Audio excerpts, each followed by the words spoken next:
नमस्कार, मैं कार्तिक कुमार, आप देख रहे हैं प्राइम समाचार। जिस तरीके से हम आपको लगातार दिखा रहे थे पूर्व सैनिकों का जो धरना चल रहा था अपनी मांगों को लेकर, आज उनके धरने को 40 दिन हो गए हैं, लेकिन अभी तक कोई सुनवाई नहीं हुई है। हमारे साथ कुछ पूर्व सैनिक हैं, आइए बात करते हैं उनसे। सर, क्या नाम है आपका? मेरा नाम जी Subedar major SP Singh Gosal, retired, और मैं साबका सैनिक संघर्ष कमेटी का नेशनल एडवाइजर है। और ये जो धरना प्रदर्शन चल रहा है 20 फरवरी से, ये कंटिन्यू संकेतक धरना है। और 20 फरवरी को बहुत बड़ा एक हुआ था धरना प्रदर्शन, उसके बाद संकेतक धरना है, ये चल रहा है जब तक हमारी सरकारें मांगे नहीं मान लेती है, चलता रहेगा। और बीच बीच में अगर हमारे को बड़ा कोर्स ऑफ एक्शन भी करना है, जैसे 3 अप्रैल का है, 3 अप्रैल को हमने कॉल दिया है कि पूरे देश दे हर एक जिले डिस्ट्रिक्ट हेडक्वार्टर में हमारे साबका सैनिक एक जगह इकट्ठे होकर रोस मार्च करते हुए जो डिस्ट्रिक्ट मजिस्ट्रेट को मेमोरेंडम देंगे। सर, लगातार 40 दिन हो गए हैं, सुनवाई नहीं हो रही है, आप इसको किस नज़र से देखते हैं? सबसे पहले सर देखिए, ये हमारे को ऐसा कोई नहीं है कि हमें यहाँ से सुनवाई नहीं हो रही तो हम यहाँ से नाराज़ होकर उठ जाएंगे। सैनिक का धर्म ये नहीं होता कि हम अगर बॉर्डर पे हैं तो कितनी भी लंबी लड़ाई लगती है हम वापस नहीं आते। तो ये लड़ाई दूसरे तरह की है, अपने हक की मांगों के लिए लड़ाई है, वो बॉर्डर वाली लड़ाई नहीं है। और यहाँ भी हम जो है तब तक पीछे नहीं हटेंगे जब तक सरकार हमारी मांगे मान नहीं लेती। वैसे प्रमुख मांगे आपकी क्या क्या है? प्रमुख मांगे हैं हमारी, एक तो ORP-1 में जो हमारे साथ जैसे हुई, ORP-2 में अभी जनवरी 23 में जो हुआ है, उसके बीच में जरा इक्वल MSP पे फैक्टर है, जरा पे फैक्टर है अलग, अधिकारियों को अलग, हमारे को अलग। और जी डिसेबिलिटी पेंशन है जो कि एक अपंगता पेंशन, अगर जंग के दौरान कोई किसी की बाजू काटी जाती है, अंग गवा बैठता है, वहाँ पर जवान को एक 15 से 20 हज़ार मिलती है। वहीं अगर अधिकारी की लत बाँह काटी जाती है तो उसको 2.5 लाख।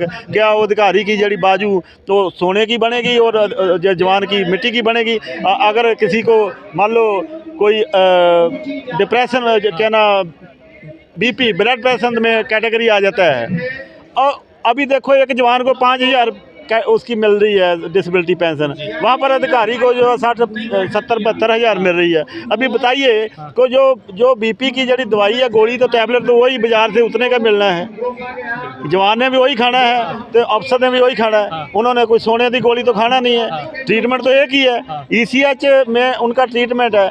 1000 रुपया जरा एक अफसर जरा उसका मेडिकल लोन से अपना कटाता है, वहीं पर एक जवान भी 1000 रुपया कटाता है। लेकिन वहाँ पर ECH में हमारे साथ भेदभाव है, वहाँ पर जवान को एक ऑर्डिनरी वार्ड मिलती है और अधिकारी को मिलता है फर्स्ट क्लास 1 कमरा, AC रूम, जबकि मेडिकल लोन तो एक ही कट रहा है ना, वही हमारे साथ अनजस्टिस हो रही है। ऐसे और भी बहुत हमारे मुद्दे हैं। मतलब आपका कहने का मतलब सैनिक और जो है अधिकारी, उनके बीच एक बड़ा अंतर है, बड़ा गैप है, बड़ा गैप है। तो वो जो अभी हमारा JCO जवान जागरूक हो गया है, अभी हम अधिकारी, अभी तक अधिकारियों के पीछे थे, उनको हमने आगू माना, लीडर माना, लेकिन उन्होंने हमारे साथ जरा हमारे कट सो करके सरकारों को मिसगाइड किया और सरकारों से अपने बेनिफिट लिए, अपने जवानों के बारे में उन्होंने नहीं सोचा। जबकि उनको जैसे कि हमारा पे कमीशन है, जो सर्विंग हमारे जन्नत है, उनका वैसे बनता था कि अपने जवानों के लिए भी जो अधिकारियों को 2 मिला तो अपने जवानों के लिए भी 2.81 लेते, तब उनको पे कमीशन साइन करना चाहिए था। लेकिन उन्होंने अपना बेनिफिट सोचा, इसलिए हमारे जवानों में रोष है।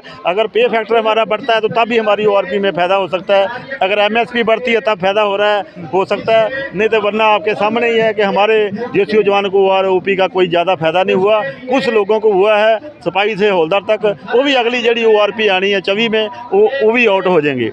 सर, जो है अधिकारी और सैनिकों के बीच ORP और डिसेबिलिटी तमाम जो चीज़ें हैं, उनको लेकर एक बड़ा अंतर है, क्या वो अंतर खत्म हो पाएगा? और खत्म सर, वो अंतर खत्म करने के लिए हम बैठे हैं। उसके लिए पहले कई दफ़ा हम डिफेंस मिनिस्टर मीटिंग कर चुके हैं, लेकिन सरकार भी जड़ी संख्या बल देखना चाहती है। तब इस संख्या बल दिखाने के लिए हमने जहाँ पर धरना लगा रहे हैं और जागरूक कर रहे हैं पूरे देश से, जगह जगह। अभी हमने जस्ट 2-3 दिन पहले उत्तराखंड में भी गए हैं, वहाँ पर कोटद्वार में एक बहुत बड़ी रैली हुई है, रुड़की में हुई है। ऐसे दूसरे स्टेटों में भी हम जहाँ पर धरना चलते चलते साथ साथ हमने दूसरे प्रदेशों में भी जाके बड़ी बड़ी रैलियां करेंगे। उसके बाद बड़ा कोई कोर्स ऑफ एक्शन देंगे। अगर 3 अप्रैल के बाद भी सरकार नहीं मानती है तो एक पूरा देश ਦੀਆਂ ਜਥੇਬੰਦੀਆਂ ਨੂੰ ਆਪਾਂ ਕਾਲ ਦੇਵਾਂਗੇ, ਉਹਨਾਂ ਦੇ ਪ੍ਰਧਾਨਾਂ ਨੂੰ, ਤੇ ਇੱਕ ਮੀਟਿੰਗ ਕਰਕੇ ਤੇ ਇੱਕ ਅਗਲਾ ਜਿਹੜਾ ਕੋਰਸ ਆਫ ਐਕਸ਼ਨ पूरे देश ਦੀਆਂ JCO जवान संस्थावां की सहमति के नाल अलीकिया जाएगा। सर, एक 3 अप्रैल का एक तो चला है जिला स्तरीय सब ज्ञापन देंगे अपने अपने जिलों में, और एक और रामलीला ग्राउंड की कॉल हुई है कि रामलीला ग्राउंड में एक बड़ी हम जनसभा करने जा रहे हैं। हमारी कोई रामलीला की अभी तक कोई कॉल नहीं है। वो किसी और संस्था की है जो उन्होंने पहले 12 मार्च को भी किया है, जबकि हमने उनको अपील किया था कि आप जेसीओ जवानों के लिए हकीम मांगों के लिए लड़ रहे हो तो आओ एक मंच पे हम लड़ते हैं। आपने हमारी स्टेज के 20 फरवरी को भी उनको बुलाया था लेकिन नहीं आए। वो कहीं ना कहीं अफसरों द्वारा या एजेंसियों द्वारा मिसगाइडेड है। और हमारे जो जाना का जो साझा धरना लगा हुआ है इसको तार पर पीडो करने की कोशिश है। अभी 12 मार्च के बाद उन्होंने 6 महीने का जी अगली डेट दे दी है। और ये जहाँ से सिद्ध होता है कि वो कहीं ना कहीं सरकारी एजेंसियाँ जहाँ अफसर हेडेड संस्था उन्होंने तो प्रभावित ने वो हमारे धरने को तार पीडो करने की कोशिश कर रही है। इस करके जो यहाँ से अलावा जो प्रोग्राम दे रहे हैं वो समझ लो कि जवाना दे संघर्ष की पिठ दे शुरू मारने की कोशिश कर रहे हैं। सर ये जो है 3 अप्रैल का है दिल्ली के रामलीला ग्राउंड में जो है एक रैली होने जा रही है पूर्व सैनिक, वो पूर्व सैनिक है या कुछ और कोई और कर रहा है? बिल्कुल पूर्व सैनिक है। साड़ियाँ वीर नारियां ने, विडो भैणां ने, लिबरल लाइफ फैमिली पेंशन शहीद परिवार ने, साडे रिजर्विस्ट है, साडे प्री मेजर ਜਿਹੜੇ प्री मेजर जिन्होंने 14 तो पहले साडे मोदी जी ने बड़ी दरिया दिली दिखाई कि उनको भी ORP के दायरे में रखा गया। लेकिन अभी जो ORP हुई है ये ORP ਜਿਹੜੇ प्री मेजर जुलाई 14 तो बाद आए हैं उन्होंने वांझा कर दिता गया। देखिए अगर 70% हमारे जवान प्री मेजर आ जाते हैं तो जब 70% वो निकल गए, हमारे ਜਿਹੜੇ औंदरी नैक औंदरी हौलदार वो निकल गए, हमारे ਜਿਹੜੇ फैमिली पेंशनर उनको कोई बेनिफिट नहीं हुआ, हमारे शहीद परिवार जो है कम एज में शहीद हो जाते हैं उनको कोई बेनिफिट नहीं हुआ, हमारे JCO नायब सूबेदार औंदरी लेफ्टिनेंट कैप्टन वो ORP के दायरे तो वांझे ने जो जुलाई 14 तो पहले अभी माइंस में जा रहे हैं उनकी ORP में कोई पेंशन नहीं बढ़ी। तो आप बताइए कि जो 23,000 करोड़ रुपया वो गया कहाँ?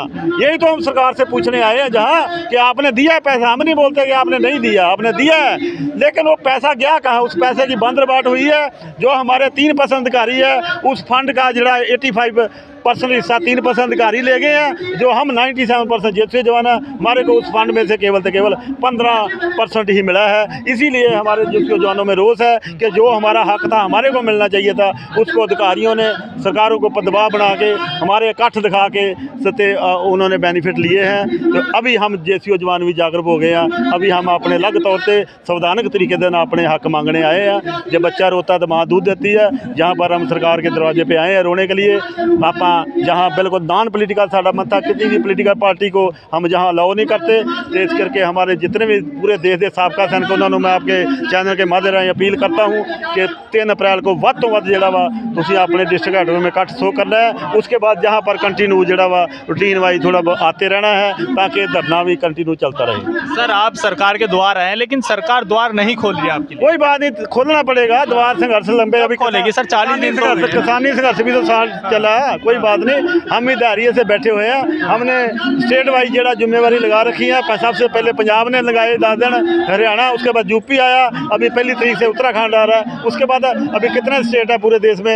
हम स्टेट वाइज चलते रहेंगे। हम तो साल भर बैठे रहेंगे इधर, हमारी कोई सेहत पे असर पड़ने वाला नहीं है। मतलब सालों तक 13 महीने किसान आंदोलन चलाता सड़कों पर, ऐसी चलेगा जहाँ से उठने वाले नहीं है जब तक सरकार हमारी नहीं सुनती। और बीच बीच में हम बड़े बड़े कोर्स ऑफ एक्शन भी करते रहेंगे। क्या कारण लगता है सरकार सुन क्यों नहीं रही? सरकार को इसलिए नहीं सो रही कि अभी सरकार को समझने में टाइम लग रहा है कि क्योंकि वो सरकारें जितनी भी आज तक आई हैं, चाहे कांग्रेस की या बीजेपी, उनके दिमाग में यही कीड़ा है कि अधिकारियों के पीछे जवान है। अधिकारियों को 3% को खुश कर दो जवान। लेकिन अभी आप जवान भी जागरूक हो गए हैं। अभी जवान अलग तौर पर संवैधानिक तरीके नाल अपनी हकी मंगा वास्ते बैठ गए हैं। जब तक लेकिन आंदोलन आपका ऐसे ही चलता रहेगा? आंदोलन चलता रहेगा। अभी हम लोगों को जागरूक कर रहे हैं। अभी हम स्टेट वाइज रैलियां भी करेंगे, उसके बाद बड़े प्रोग्राम करेंगे, चलता रहेगा। 3 अप्रैल के बाद जिला स्तरीय ज्ञापन के बाद आगे की क्या रणनीति रहेगी आपकी? रणनीति यही है कि अगर सरकार को हम टाइम देंगे हफ्ता का, अगर नहीं हमारे को टेबल टॉक के लिए बुलाएगी तो फिर हमने पूरा देश दियाँ जिन्नियाँ जेसीओ जवान संस्थावां ने जो 20 फरवरी को आई थी,